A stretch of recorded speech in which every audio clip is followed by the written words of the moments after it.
I'm Oliver Sloup with Blue Line Futures, coming to you from the Chicago Board of Trade with another episode of Tech Talk. It is Tuesday, June 21st. A lot going on to start this shortened week, particularly in the grain sector, a little bit in the livestock sector, but I want to focus on corn as well as wheat and some of the charts that we've been sending out to clients and kind of how that transpired in today's session. So without further ado, we've got July corn pulled up here. We had a monster run Friday morning, if you recall. We tagged the psychologically significant $8 handle, which we outlined as our first resistance pocket in Friday morning's report that we send out. But we weren't able to get any follow-through. We literally marked the high in the first minute of trade here on Friday. The rest of the session was steady selling all the way into the close. That led to a little bit of weaker sentiment going into the long weekend. Then you get past a long weekend without any seriously threatening weather, or at least any new news on the threatening weather side of things. And you've got a perfect recipe for long liquidation, which was, I think, accelerated by a technical breakdown. We talked about this in this morning's Grain Express, which goes out before the open each and every day.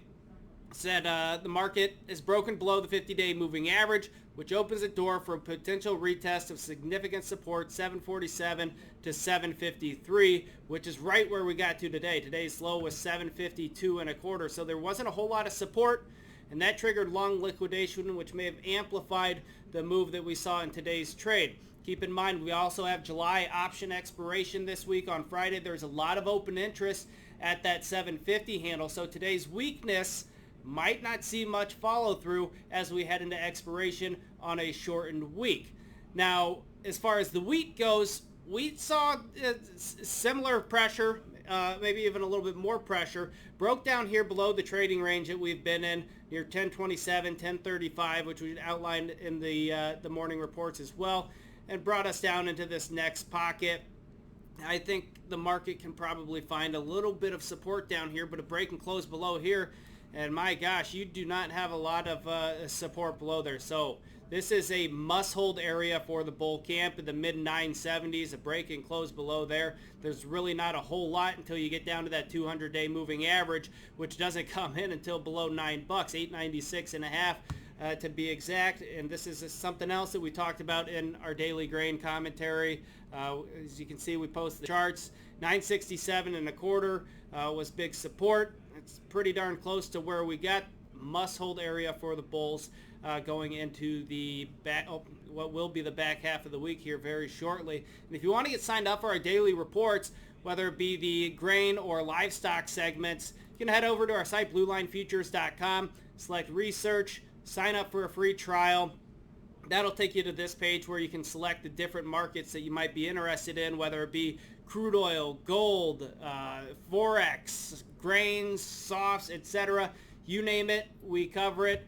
We have it spread out through my colleagues in the office. We are strong believers in jack of all trade, master of none. So I focus on the ag side of things with my partners, and they focus on some different sectors as well. So we've got it very well diversified here at the Blue Line Futures trade desk. Now, that I got that little promo out of the way, we can wrap things up with July lean hogs.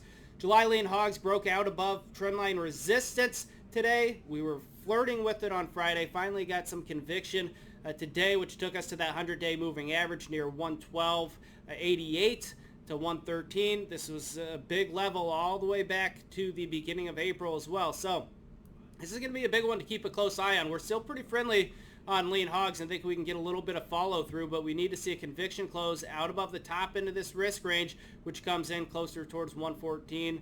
Knowing how lean hogs have been trading recently, I wouldn't be surprised to see it fail on the first test, but I think eventually we can chew through there. If we get out above there, there's not a lot of resistance until you get closer to that 120 handle.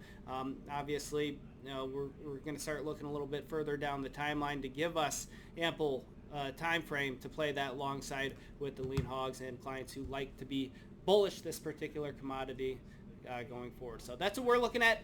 That's what you should be looking at too. This has been Oliver Sloup with Blue Line Futures. Remember, trading futures and options involves substantial risk of loss and is not suitable for all investors.